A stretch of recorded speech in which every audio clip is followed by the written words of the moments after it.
Čaute, ja som Elča a dnes budeme natáčať video také, že ja si budem dávať otázky a sama budem na ne odpovedať. Tak sledujte. Bola si už v zahraničí? Áno, bola som už v Čechách a v Španielsku. Ovládaš nejaký šport? Áno, ovládam moderné tance, tak trochu. Vieš nejaký jazyk? Áno, viem trochu po anglicky a španielsky. Aká je tvoja najobľúbenejšia farba? Momentálne modrá, ale mala som rada aj čiernu a fialovú. Aké je tvoje najovocie?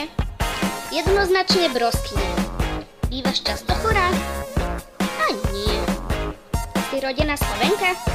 Rodená hej, ale korene mám španielské. Z ktorého mesta pochádzaš?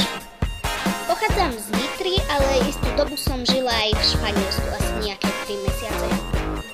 Tak dúfam, že sa vám toto video páčilo. Keď chcete, dajte like alebo dislike, alebo dajte nejaký pekný komentár. Tak čaute v ďalšom videi.